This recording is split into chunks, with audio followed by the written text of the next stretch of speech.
Primera pregunta. Nos están hablando de un niño que tenía diarrea. Dato súper importante. Hay que fijar este dato. Nos están hablando de una pérdida de peso y de unos quintiles, porque antes los establecíamos de esa manera en las curvas de peso y talla. ¿Ok? Quintil 75 y quintil 90 es más o menos como hablar de desviaciones estándar por debajo de 3, por debajo de 2, ¿no? Imagínense estos quintiles cuando nosotros los hablamos hacia arriba, ¿no? Entonces, que son los percentiles, hacia abajo, habitualmente los marcamos así como quintiles, ¿ok? Entonces, obviamente nos está hablando de un tipo de desnutrición. Y nos están preguntando por marasmo, kwashiorkor y por raquitismo. Raquitismo es un déficit nutricional, no tiene casi nada o mucho que ver, entonces de arranque eliminemos esa posibilidad. Pero sí tenemos que hacer una disquisición diagnóstica entre marasmo y kwashiorkor. Primero recordemos que el marasmo y el kwashiorkor son dos tipos de desnutrición calórico-proteicas en un lado y calórico-energética en el otro. ¿Ok? Entonces, por ejemplo, marasmo es un déficit calórico energético, mientras que kwashiorkor es un déficit calórico proteico. ¿Cómo lo deben relacionar? Con proteína. ¿Qué proteína está baja? La albúmina. Si la albúmina está baja, ¿qué vamos a tener? Edema. ¿Correcto? Muy bien. Primer dato súper importante para que puedan entender por qué hay edema en el kwashiorkor. Y es un dato que se les tiene que meter bien en la cabeza porque siempre lo vamos a buscar. Y siempre tenemos que preguntarnos por eso cuando nos están elaborando una pregunta. ¿Ok? Entonces, teniendo ya en cuenta esto, vamos a empezar a establecer algunas diferencias justamente en base a esto. Y hay algunos cuadros que a veces nos ayudan para esto, y es la posibilidad de que haya edema y también de qué déficit de peso para la talla estamos hablando. Entonces, aquí podremos decir, ¿hay edema? ¿Sí o no? Y en peso para la talla, estaremos hablando de menos de -3 desviaciones estándar o de más de -3 desviaciones estándar, o sea, de -2 y -1, ¿correcto? En cambio aquí estamos en -3 o estamos en 3, de todas maneras. Otra cosa que a ustedes les ayudaría y que yo también les sumaría a este cuadrito es la posibilidad o no de que haya diarrea.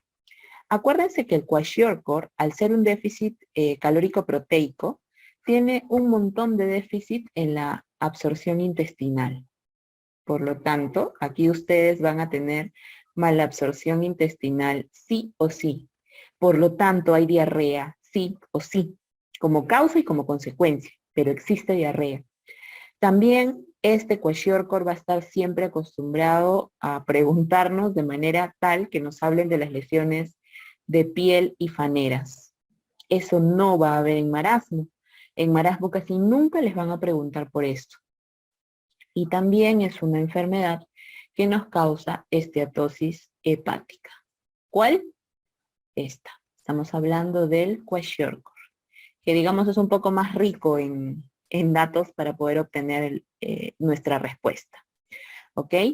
Entonces, si nosotros nos preguntamos si hay edema y además hay -3 desviaciones estándar de peso para la talla, podemos estar hablando de cualquiera, de marasmo o de kwashiorkor. ¿Ok? Si nos dicen que sí hay edema y además hay más de -3 desviaciones estándar, entonces aquí estaremos hablando definitivamente de kwashiorkor. Si nos dicen que no hay edemas, pero tenemos menos de -3 desviaciones estándar, podríamos estar hablando de marasmo. Esto probablemente en este espacio ya no se refiere a una desnutrición, así que lo vamos a dejar vacío. ¿Ok? Pero aquí, por ejemplo, lo que quiero que les quede claro es en qué desviación estándar estamos hablando. Aquí estaríamos hablando de una de -2 o -1 desviación estándar aprox, ¿sí? Y acá donde es más, estamos hablando definitivamente de -3 o de 3 desviaciones estándar. Entonces, si nos remontamos a la pregunta, y ya nos está diciendo que es un niño con diarrea, o sea, yo debería estar pensando que es una posible respuesta a kwashiorkor, entonces me pregunto estos quintiles, ¿en qué desviación estándar están? Y como les dije, el quintil 75 y el 90 es como estar muy por debajo de 3 o en 3. Por lo tanto, estamos aquí, ¿sí? Entonces estamos definitivamente en la posibilidad, ya que nos dijeron diarrea, ojo, porque si no yo no tendría forma de discernir si eso no es marasmo kwashiorkor, entonces definitivamente mi respuesta debería ser kwashiorkor, ¿ok? Ese es el razonamiento o el punto de razonamiento al que tenemos que llegar. Muy bien, chicos. Siguiente pregunta. Ahora nos hablan de la tos paroxística. La tos paroxística, no lo olviden, es la tos ferina, ¿correcto? La tos ferina tiene 3 fases, que son súper importantes tenerlas en cuenta. La primera es la fase catarral, ¿sí? La segunda es la fase paroxística, por eso se le llama así, que de paso es una fase bien larga, por eso es característica. Y la final es la fase de convalescencia. Es la tercera fase, que también es una de las más largas, ¿correcto? O sea, es la tos, por eso se le dice la tos de los 40, de los 60 días. Muy bien. Y nos están preguntando por las complicaciones. Acuérdense que esta tos es bien frecuente en lactantes, ¿no? O sea, esta enfermedad es bien frecuente en lactante. Es mucho más frecuente en lactantes pequeños. Por lo tanto, estamos hablando de niños de alrededor de 6 meses. Por lo tanto, sus riesgos son mucho más altos y eso es importante. Pero vamos a hablar de las complicaciones. Porque primero quiero que lo tengan esquematizado y luego tomen sus decisiones. En las complicaciones tenemos otitis como sobreinfección más frecuente. Tenemos neumonía como otra sobreinfección frecuente. Y tenemos apnea. Las 3 son las más frecuentes. Sin embargo, si le ponemos en números, apnea puede ocurrir hasta en un 50% de niños, neumonía hasta en un 20 o 25%, y otitis aproximadamente en un 15 a 20%. Evidentemente, si yo les pregunto la más frecuente, pues ustedes me van a tener que responder apnea. Pero hay algo más que es el apnea. No solo es la más frecuente, también es la más severa, como se imaginarán. La más frecuente y la más severa es el apnea, de lejos, chicos. La cianosis es una consecuencia, pero no es una complicación. Es una manifestación, es un signo, como ustedes lo puedan ver. Los vómitos posteriores a la tos son parte del cuadro. El trastorno del sensorio y las convulsiones, eso también debería estar por aquí, pero ocurre en menos del 1%. O sea, en verdad es muy infrecuente. Obviamente es mortal muchas veces porque se debe a trastornos hidroelectrolíticos y a deshidratación que a veces ya no es factible corregir. Pero no es, digamos, lo más frecuente, y la hematemesis no tiene mucho que ver con la tos paroxística, sino más bien con el esfuerzo que se hace muchas veces para toser, ¿ok? Entonces, poniéndolo de esta manera, definitivamente la complicación más frecuente, y no lo olviden, además la más severa, sobre todo en lactantes pequeños menores de 6 meses, pues estamos hablando de apnea, ¿correcto? Me está hablando de la principal causa de faringitis congestiva en niños. En general, no solo de la faringitis congestiva en niños, sino de cualquier infección respiratoria en niños, de cualquier faringitis, de cualquier exantema, se van a dar cuenta a lo largo de todo este tiempo, que la principal causa de lejos siempre van a ser los virus, ¿ok? Cuando ustedes les quieran preguntar por el estreptococo beta hemolítico del grupo A, se van a enfocar directamente en cuál es la principal causa bacteriana o la causa que puede prevenir la glomerulonefritis postinfecciosa o aquella causa que involucre algún grupo bacteriano, ¿sí? Cuando les pregunten por Haemophilus influenza, pues definitivamente son eventos mucho más aparatosos y niños más pequeños, ojo, menores de 1 año habitualmente. El estreptococo neumoniae de la misma manera, al igual que el estreptococo beta hemolítico del grupo A, Estas son causas bacterianas y así lo va a tener que decir la pregunta, ojo. Como les digo, en el caso del estreptococo del grupo A, habitualmente nos va a hablar también el enunciado de la prevención de la glomerulonefritis postinfecciosa, ¿cierto? Pero en ninguna manera cuando nos pregunten por faringitis y por una principal causa debemos pensar primero en bacterias. No, lo primero en pediatría siempre son los virus, no lo olviden, siempre los virus. Bien, esta pregunta nos va a permitir recabar un poco la información de los últimos meses en cuanto a la adquisición de habilidades motoras. Acá nos hablan de un niño que corre, que sube escaleras solo, sin alternar los pies. Ojo, ese es un dato importante. Que hace una torre de 6 cubos y que elabore frases de 3 palabras, ¿sí? En principio, olvídense que eso es un niño menor de 1 año. De ninguna manera. Un niño menor de 1 año no es capaz de establecer ni una torre de 6 cubos, ni siquiera de subir las escaleras sin alternar los pies. Entonces, de aquí hacia arriba, definitivamente está todo eliminada la posibilidad, ¿cierto? Pero tengan en cuenta, y vamos a definirlo, que a los 18 meses los niños son capaces de subir las escaleras tomados de la mano o sujetados de la mano. Si se los colocan como ese enunciado, lo podríamos considerar. No es el caso. A los 24 meses o 2 años, el niño ya sube escaleras sin alternar los pies. ¿Qué significa? Que lo sube solo, que sube un escalón y luego le sigue y va al siguiente escalón, no es que se queda en el mismo. A eso le llaman ellos la alternancia, ¿sí? La torre de 6 cubos definitivamente recién aparece a esta edad. Antes de los 2 años, las torres que se puedan elaborar son solamente de 3 cubos o menos. Cuando ya les hablen de más de 5 cubos, les están colocando un niño por lo menos de 2 años, ¿sí? Y nos dice que elabora frases de 3 palabras.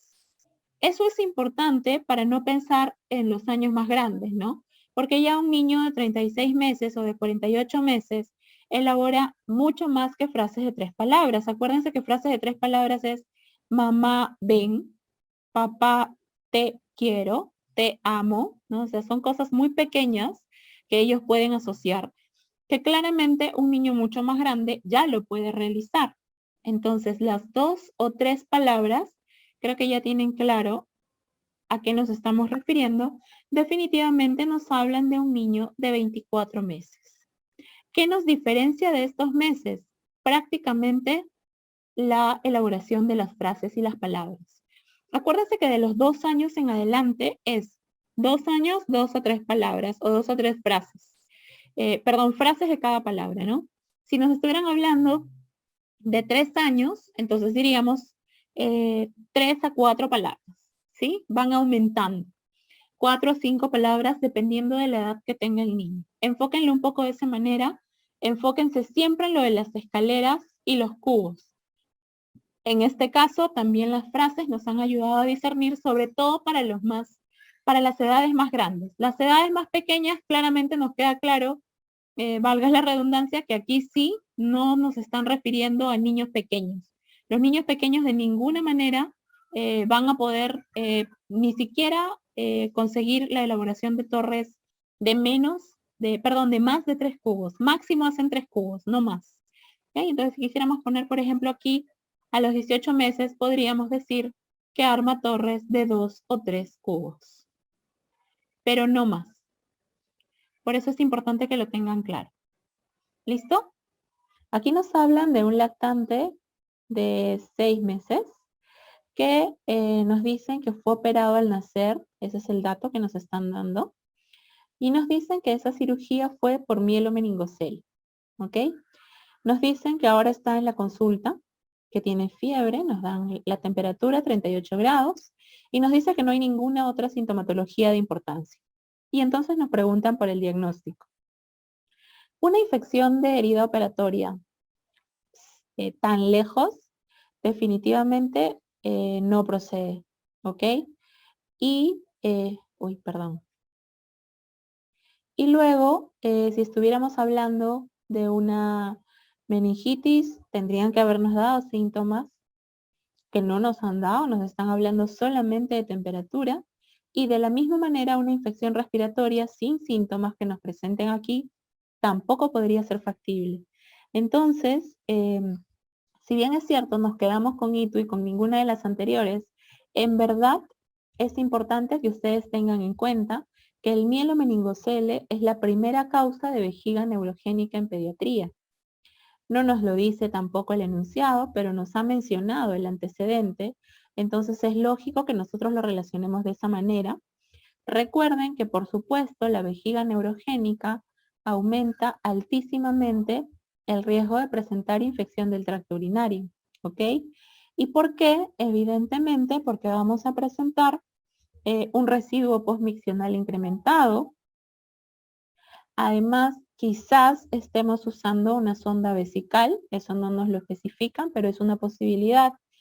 Además, vamos a tener también más posibilidad de reflujo vesicureteral y, por supuesto, vamos a tener también una sobredistensión vesical que, por supuesto, incrementa la capacidad de la vejiga, como dice su nombre, y por lo tanto vamos a tener estasis urinaria, ¿ok? Que evidentemente sí es una causa de ITU, sobre todo en niños secundarios a este problema. Por lo tanto, mi respuesta será infección del tracto urinario, ¿ok? La siguiente pregunta nos habla de la malnutrición de tipo marasmo, ¿sí? Y nos pregunta qué cosa está disminuido en el marasmo.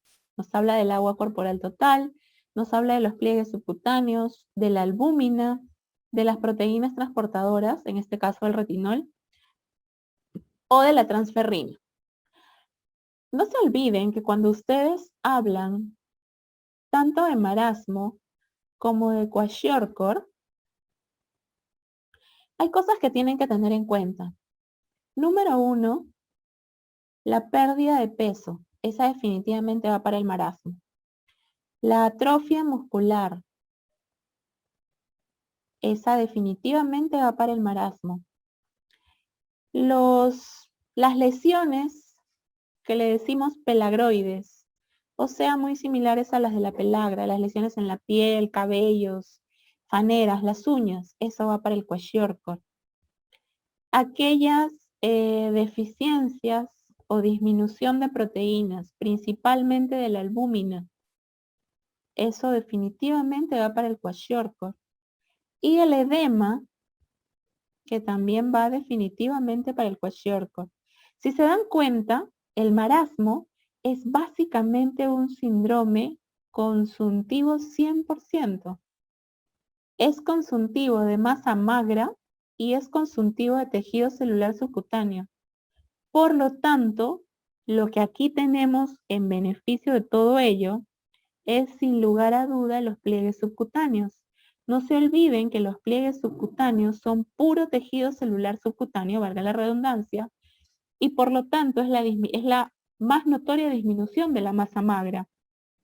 El agua corporal total no tendría por qué afectarse. De hecho, como saben, tanto marasmo como kwashiorkor se deshidratan, pero como son desnutriciones desde cierto punto vistas como crónicas, no van a tener una disminución marcada de esta agua corporal total. Por lo tanto, el resultado es aquí definitivamente la disminución de los pliegues subcutáneos. Nos presentan aquí un lactante de 8 meses, no nos dicen si es varón o mujer, pero nos están diciendo que desde hace 3 días, ojo, ya son las 72 horas, que tiene fiebre, ¿sí? Alta, ojo, está irritable, está con diarreas con moco. Recuerden que las diarreas con moco son disentería sí o sí, ¿ok? Además está hiporéxico, o sea, no está comiendo. Y cuando lo examinan está pálido, ojo, tiene signos de deshidratación moderada, hay congestión faríngea y las membranas timpánicas están opacas con movilidad disminuida. El murmullo vesicular pasa bien en ambos campos pulmonares. Ojo, también lo que dice aquí del examen respiratorio. Se ocultan roncantes y subcrépitos y entonces nos preguntan por un diagnóstico, ¿ok? Me imagino que su duda es de que aquí nos están mezclando un cuadro respiratorio y un cuadro gastrointestinal. El cuadro respiratorio, de inicio les digo que se tendría que de todas maneras manifestar con alguna disminución del murmullo vesicular 1 y con algún deterioro clínico que obedezca única y exclusivamente a la parte respiratoria. Pero aquí ha ocurrido quizás algo que a veces mal llamamos una bronquitis, ¿ok? Pero aquí la diarrea ha causado la complicación más severa, que es la deshidratación. Entonces, definitivamente, chicos, tiene que pesar aquello que está deteriorando clínicamente a un lactante, ¿sí? Evidentemente, el hecho de que tenga congestión faríngea, de que las membranas timpánicas estén opacas y tengan incluso movilidad disminuida, probablemente quiere decir que si ha sido un cuadro mixto, pues probablemente sea un cuadro de etiología viral. ¿Existe rinofaringitis viral? Por supuesto, pero de ninguna manera la rinofaringitis me va a causar todo esto, ¿verdad? Esto no es un resfrío. Una otitis que le esté causando diarrea, que le esté causando tampoco. Entonces, de ninguna manera estas opciones podrían ser una opción. La bronconeumonía tampoco, porque la bronconeumonía tengan en cuenta que sí o sí siempre es bacteriana. Entonces, esa sí descartémosla. Lo más ambiguo aquí es que se trate de una bronquitis o que se trate de una diarrea. Siempre para responder a este tipo de preguntas, ustedes hagan pesar aquello que está deteriorando más al niño. Y en este caso, sin lugar a dudas, es la deshidratación. Por lo tanto, la diarrea, ¿ok? Siempre enfóquenlo de esa manera. Que sea una bronquitis, quizás, pero no es lo que está causando la deshidratación en el niño, ¿ok? Si acá me dijera que el niño está taquipneico, se acabó. Eso sí es respiratorio, ¿ok? Muy bien. Y luego me preguntan por los ejes del desarrollo. No se olviden que cuando inició la norma técnica para mostrarnos los ejes del desarrollo, empezaron 4 y fue el eje del lenguaje, el eje del área social, el eje de la coordinación y de la parte motora, ¿ok? Ahora, coordinación, ya. ¿Qué pasó conforme avanzaron los, digamos, la organización o la elaboración de los manuales? Estas dos partes, la coordinación y la motora, se unieron en un área que evalúa la praxia, ¿ok? Esto se sigue evaluando y se evalúa la praxia. Por lo tanto, motor, praxia y lenguaje es lo que evalúa totalmente los ejes del desarrollo y el que está actualmente también en todos los manuales. La primera nos habla de un lactante de 6 meses de edad, siempre enfoque en la edad, es súper importante. Nos dan un dato que yo creo que es vital para responder esta pregunta. Nos dicen que fue operado al nacer. ¿De qué? Eso es lo que nos tenemos que preguntar y nos lo dicen porque dice que lo operaron por mielomeningocele. Este niño de 6 meses que fue operado al nacer, o sea, en líneas generales en los niños esto no es mucho tiempo, por lo tanto sigue siendo relevante, sobre todo tratándose de este antecedente, ¿ok? Ahora vamos a extendernos un poquito el por qué, pero es súper importante. Y me dicen que está con fiebre, tiene 38 grados de temperatura, es fiebre sin lugar a duda, y no tiene ninguna otra sintomatología de importancia. Recuerden que cuando tenemos la fiebre en un lactante, vamos a colocarlo así, fiebre en el lactante, tenemos que buscar obviamente a la cabeza infecciones virales, ¿verdad? Y también tenemos que buscar las llamadas enfermedades potencialmente graves. Aquí me comí una B, enfermedades bacterianas potencialmente graves. Llámense Por ejemplo, una MEC. Por ejemplo, de repente también estamos hablando de una sepsis. De repente estamos hablando de una artritis séptica. En general, lo que ustedes puedan imaginar que podría ser una enfermedad bacteriana potencialmente grave. Pero para cualquiera de ellos, yo necesito síntomas. Y miren el dato tan importante que nos ponen aquí. Nos dicen claramente que no hay otra sintomatología. Miren este dato que es súper importante. Sin ninguna otra sintomatología de importancia. Quiere decir que tenemos que enfocarnos en el dato que nos han dado. Un niño al que se le opera por mielomeningocele, muy probablemente, y esto sí, obviamente estamos asumiéndolo, este niño probablemente tenga vejiga neurogénica. Y si este es el caso, entonces evidentemente está predispuesto a tener múltiples episodios de infecciones urinarias. Evidentemente en un lactante de 6 meses no vamos a tener mayor sintomatología, ¿correcto? Por lo tanto, esa es la respuesta. No se olviden de enfocar hacia dónde nos está dirigiendo la pregunta. Siguiente pregunta. Ahora nos hablan de 4 niñas. Miren, no es una, son 4 niñas preescolares, importante la edad siempre, que habían ingerido un licuado de hierbas y flores mientras jugaban con una licuadora.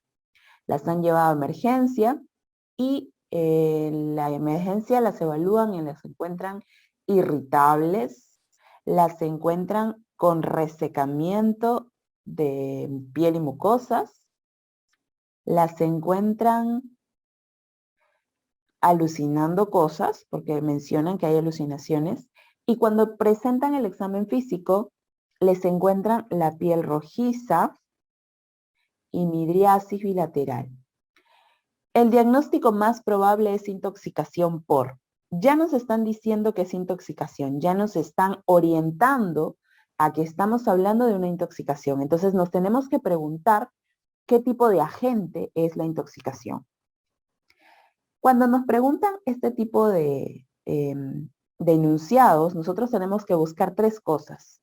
¿Qué cosa es lo que el niño está ingiriendo? Acá está, hierbas. ¿Qué cosa es los síntomas que está presentando y qué cosa es lo que a ustedes más les llama la atención de estos síntomas?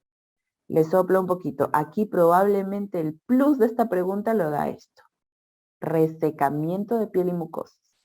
Y además, aquí hay otra cosa súper importante, que es la midriasis. Bilateral ojo.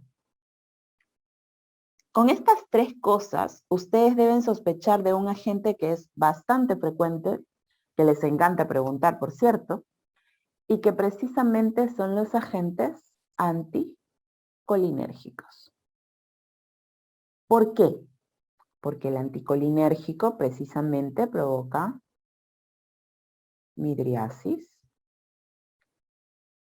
¿Qué más provoca? Taquicardia. ¿Qué más provoca? Flushing, que podríamos llamar. Y miren, acá nos lo dan también porque dice que la piel está rojiza. Habitualmente el flushing es facial. Y uno de los datos más importantes de todos los síndromes colinérgicos que nos coloquen. Anticolinérgicos, ¿verdad? Y es la resequedad de mucosas. ¿Por qué?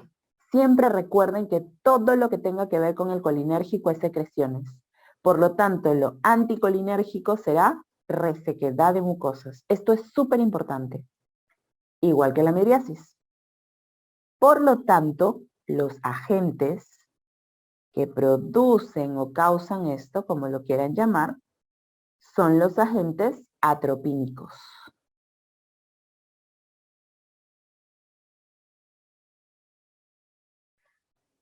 ¿Y por qué les digo que es importante que entendamos también qué cosa lo causó, no?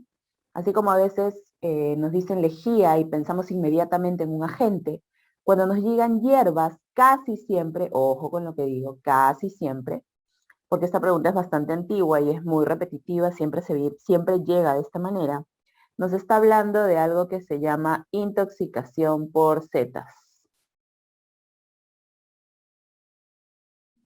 que efectivamente es un agente atropínico que causa el síndrome anticolinérgico.